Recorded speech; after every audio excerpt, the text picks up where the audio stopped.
Hello student, welcome है आप सभी का आपकी अपनी अकाउंटिंग की क्लास में।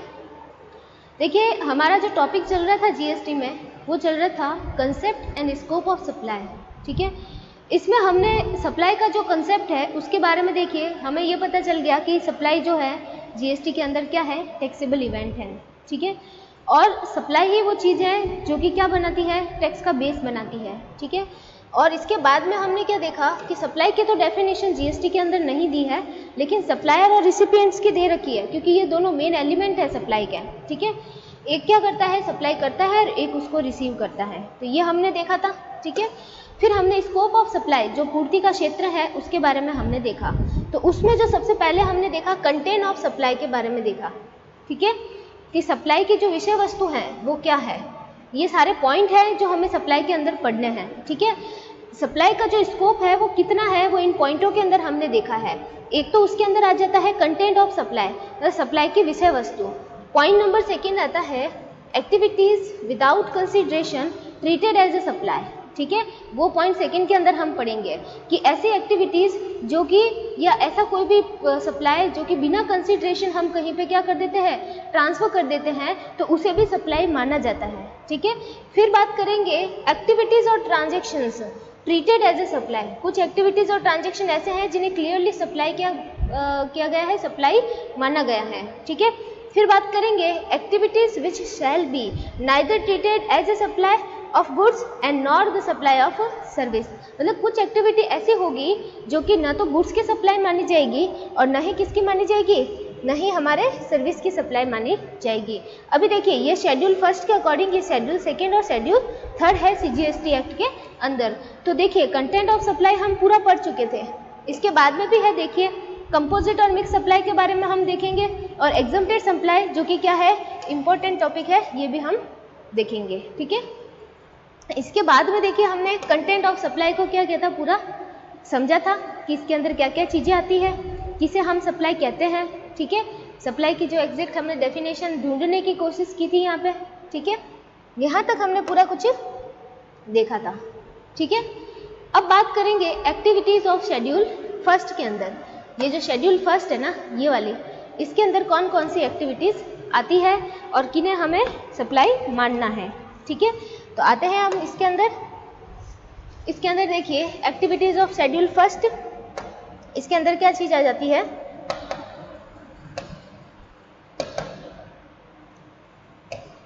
यहाँ पे हम बात करेंगे जैसे वही पॉइंट नंबर सेकेंड है। ठीक है, पॉइंट नंबर सेकेंड यहाँ पे हम ले लेते हैं activities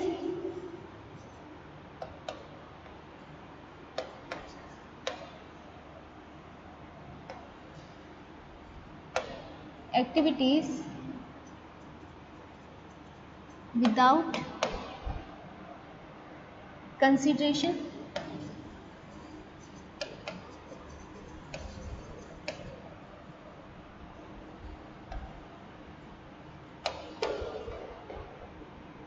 treated as a supply।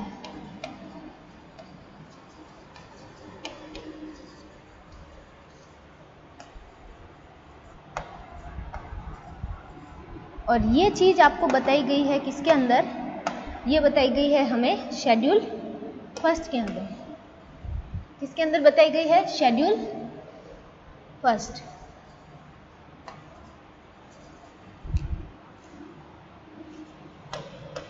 ठीक है, ये आज हम देखने वाले हैं कि कौन कौन सी एक्टिविटीज़ है जो कि विदाउट अगर कंसिडरेशन हो तो भी उन्हें क्या मानते हैं, सप्लाई मानते हैं। ठीक है, तो सबसे पहले तो अभी हम देखते हैं पॉइंट नंबर फर्स्ट इसके अंदर। ठीक है, इसके अंदर पॉइंट नंबर फर्स्ट की अगर हम बात करें तो हम ये कह सकते हैं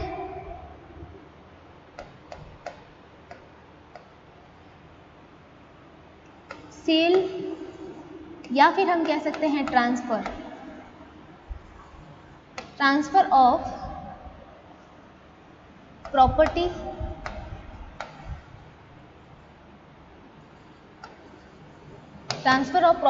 और गुड्स। ठीक है, ऑन विच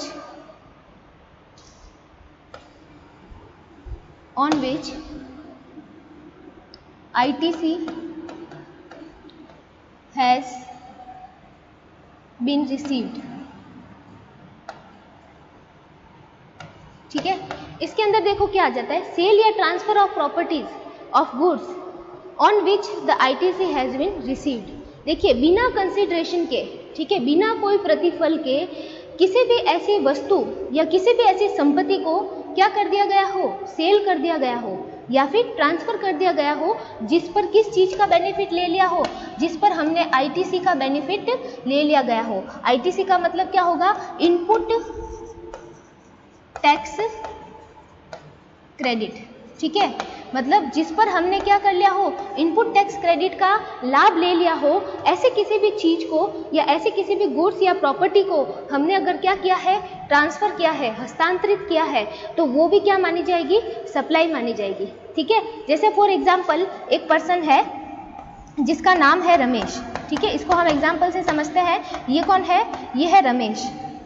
रमेश ने क्या किया कि अपने कुछ कंप्यूटर्स थे, ठीक है, कुछ कंप्यूटर्स थे, अपने कुछ पीसी थे, उन पीसी को क्या कर दिया, किसी जो स्कूल है उसको क्या कर दिया, ट्रांसफर कर दिया।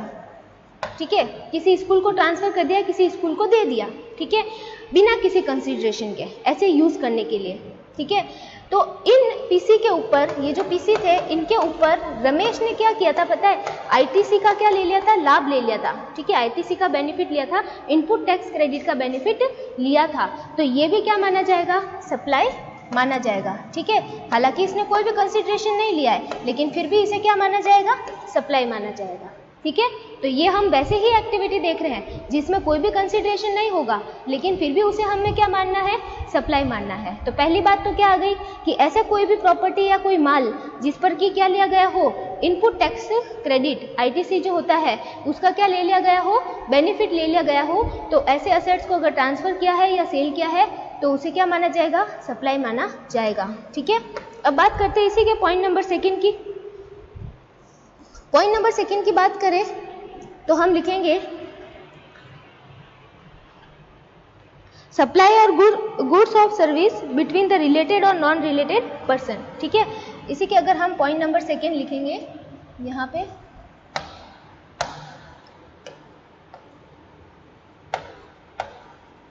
सप्लाई ऑफ गुड्स और किसकी बात करेंगे, सर्विसेज की, गुड्स और सर्विसेज बिटवीन, किसके बीच में, बिटवीन रिलेटेड पर्सन, रिलेटेड और क्या बात करेंगे, नॉन रिलेटेड, और क्या बात करेंगे, नॉन रिलेटेड पर्सन्स। ठीक है, अब देखिए ये क्या बात आ गई, सप्लाई ऑफ गुड्स और सर्विस बिटवीन रिलेटेड और नॉन रिलेटेड पर्सन, और वो भी कैसे, विदाउट कंसिडरेशन। कैसे, विदाउट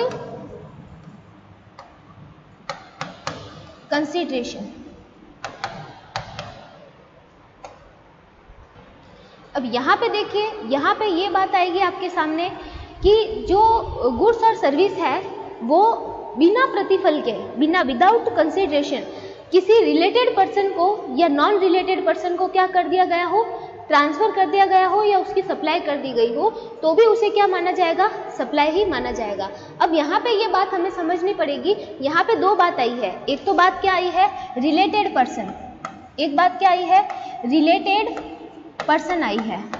ठीक है, रिलेटेड पर्सन की अगर हम बात करेंगे तो इसे हम कहेंगे संबंधित व्यक्ति। क्या बात करेंगे हम, तो संबंधित व्यक्ति। और दूसरे की अगर हम बात करेंगे तो वो है non related person.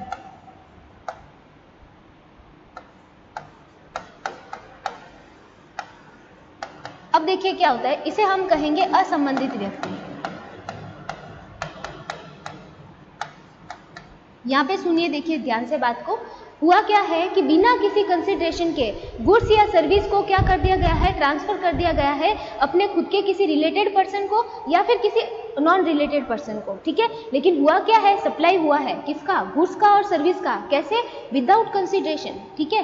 Without consideration भी अगर गुड्स का और सर्विस का अपने रिलेटेड या नॉन रिलेटेड पर्सन को क्या किया जाता है, ट्रांसफर किया जाता है या सप्लाई की जाती है, ठीक है, या फिर उसको हम कह सकते हैं सेल किया जाता है, तो वो चीज़ भी क्या मानी जाती है, सप्लाई मानी जाती है। अब हमें बात करनी होगी कि ये रिलेटेड पर्सन क्या है, ठीक है। अब हमें बात ध्यान से किस चीज़ की तरफ देखनी होगी कि रिलेटेड पर्सन किसे कहते हैं। अब देखिए रिलेटेड पर्सन की अगर हम बात करें तो रिलेटेड पर्सन किस तरीके से हो सकते हैं, वो अलग अलग सिनेरियो में, जैसे कि अगर हम बिजनेस की बात करें, हम फैमिली की बात करें, ठीक है, तो वहाँ पे जो रिलेटेड पर्सन की अगर हम बात करेंगे तो देखिए एक बार आप ध्यान से इसको देखिएगा। अभी हम बात करेंगे सिर्फ किसकी, रिलेटेड पर्सन की, जिसे हम संबंधित व्यक्ति कहते हैं, ठीक है। तो रिलेटेड के अंदर देखिए क्या क्या बात हो सकती है, यहाँ पे मैं वापस लिख देती हूँ रिलेटेड पर्सन। अब इसके अंदर देखिए कौन कौन आ जाते हैं। इसके अंदर की अगर हम बात करें तो एक तो देखिए ऑफिसर और डायरेक्टर आ सकते हैं, ठीक है। अगर हम बिजनेस के दायरे में रह करके अगर बात करें तो इसके अंदर कौन कौन आ जाते हैं, जैसे ऑफिसर्स आ जाते हैं, ठीक है, ऑफिसर्स और या ऑफिसर्स एंड क्या कह सकते हैं हम, डायरेक्टर,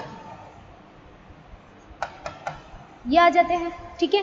और हम कहें तो क्या कह सकते हैं कि जो लीगल पार्टनर्स हैं आपस में, ठीक है, लीगल पार्टनर्स जो हैं, पार्टनर्स भी इसके अंदर क्या आ जाते हैं, रिलेटेड पर्सन में आ जाते हैं, वो भी एक दूसरे से रिलेटेड है, ठीक है।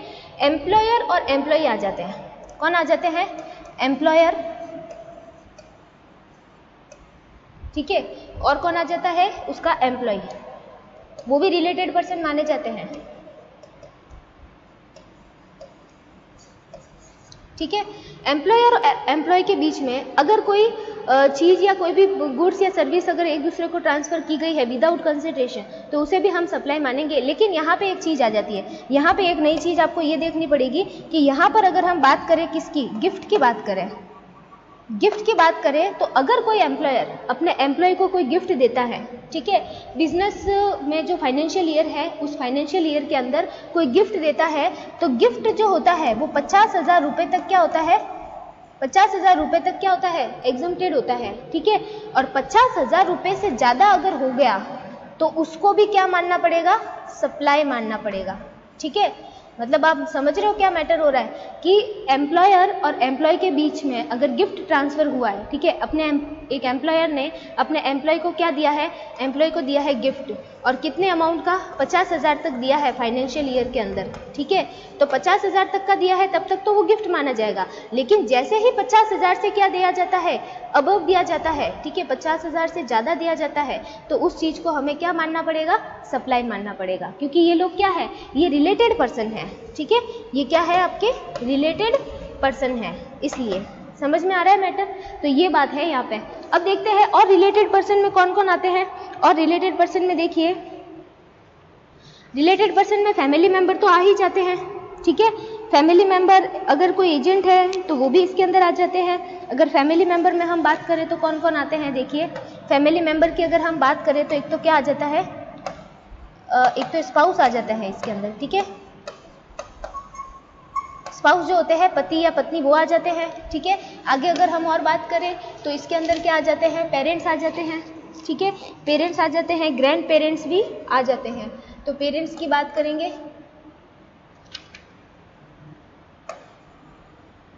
पेरेंट्स, ठीक है, और क्या आ जाते हैं, ग्रैंड पेरेंट्स।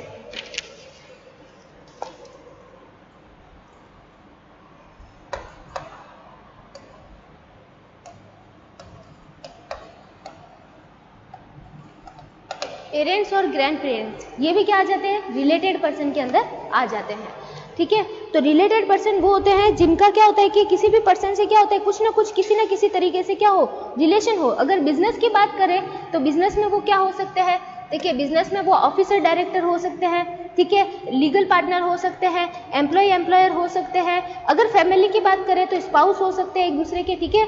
फिर बात कर सके तो उनके पेरेंट्स हो जाते हैं, ग्रैंड पेरेंट्स हो जाते हैं। फिर इसके अंदर देखिए ब्रदर सिस्टर भी आ जाते हैं, ब्रदर एंड सिस्टर्स जो होते हैं वो भी क्या आ जाते हैं, इसके अंदर आ जाते हैं। तो मतलब वो रिलेटेड पर्सन के बीच में अगर विदाउट कंसिडरेशन कोई भी सप्लाई की जाती है गुड्स और सर्विस की, तो इसे भी इस एक्ट के अंदर क्या माना गया है, टैक्सेबल सप्लाई माना गया है। ठीक है, अब हम बात करें नॉन रिलेटेड पर्सन, तो नॉन रिलेटेड पर्सन वो होंगे जो क्या नहीं होंगे, रिलेटेड पर्सन नहीं होंगे। इसके अलावा दूसरे कोई भी बाहर के जो पर्सन होते हैं वो क्या हो जाते हैं, नॉन रिलेटेड पर्सन हो जाते हैं, असंबंधित व्यक्ति हो जाते हैं। ठीक है, तो ये सेकेंड पॉइंट हो गया हमारे इसका, जो कि एक्टिविटी विदाउट कंसिडरेशन में आ रही है वो भी सप्लाई माननी जानी है। ठीक है, पहला तो ये था और दूसरा हमारे सामने ये हो गया। ठीक है, क्लियर है। फिर बात करते हैं हम आगे, थर्ड नंबर। थर्ड नंबर देखिए क्या चीज आती है,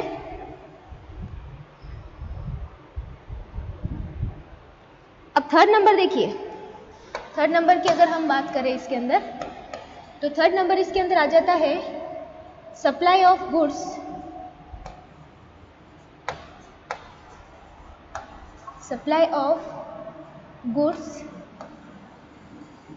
बाय प्रिंसिपल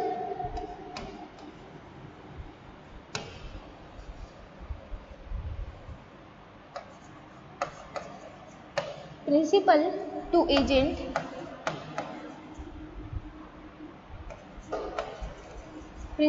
एजेंट और बाय एजेंट टू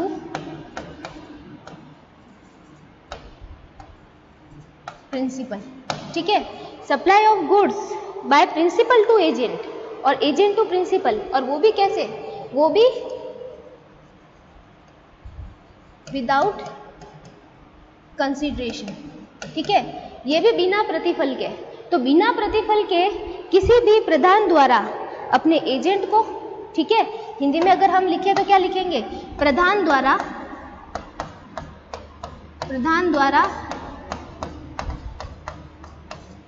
एजेंट को, और दूसरी बात एजेंट द्वारा प्रधान को। ठीक है, देखिए दो इसमें चीजें आती है कि प्रधान द्वारा एजेंट को, प्रिंसिपल टू एजेंट क्या किया जाता है, सप्लाई की जाती है, किसकी, गुड्स की, वो भी कैसे, विदाउट कंसिडरेशन। तो उसे भी हमें क्या मानना है, उसे भी हमें क्या मानना है, सप्लाई मानना है। ठीक है, ये बात यहाँ पे क्लियर होती है। और यही बात अगर एजेंट ने प्रिंसिपल को कुछ किया है, क्या किया है, सप्लाई किया है, किसका, गुड्स का। ठीक है, और वो भी कैसे, विदाउट कंसिडरेशन, तो उसे भी हमें क्या मानना है, सप्लाई मानना है। ठीक है, तो ये बात समझ में आ गई। तो मतलब ये भी वही चीज हो गई कि भाई बिना कंसिडरेशन हमने क्या किया है, कुछ ट्रांसफर किया है, सेल किया है या सप्लाई किया है। ठीक है, तो भी क्या मानना है हमें, उसे सप्लाई ही मानना है। ठीक है, चाहे उसमें कंसिडरेशन हो या ना हो। ये बात समझ में आई। तो ये था अपना पॉइंट नंबर सेकेंड। फिर आगे बात करते हैं, इसके बाद भी एक आध पॉइंट आ जाता है। नेक्स्ट क्या पॉइंट आता है, import of service from related person. अब देखिए नेक्स्ट पॉइंट आ जाता है हमारे सामने, import of supply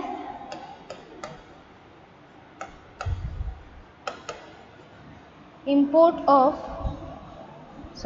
of services from related person.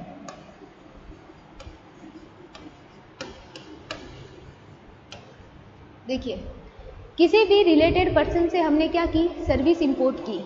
ठीक है, वो भी कैसे, विदाउट कंसिडरेशन। विदाउट कंसिडरेशन जो वर्ड है वो सभी के साथ में चल रहा है, मतलब ये जो सारे काम हो रहे हैं वो कैसे हो रहे हैं, विदाउट कंसिडरेशन ही हो रहे हैं। ठीक है, अब देखिए क्या किया है, आउटसाइड इंडिया, इंडिया से बाहर से मतलब इंपोर्ट की है। ठीक है, कहाँ से, आउटसाइड इंडिया। यहाँ पे हम बात करते हैं आउटसाइड इंडिया। ठीक है, इंडिया से बाहर, फॉरेन से हमने क्या किया, एक मिनट, आउटसाइड इंडिया। ठीक है, भारत के बाहर से, भारत के बाहर से, और वो भी किससे, संबंधित व्यक्ति से। दो बातें यहाँ पे आपको ध्यान रखनी है, संबंधित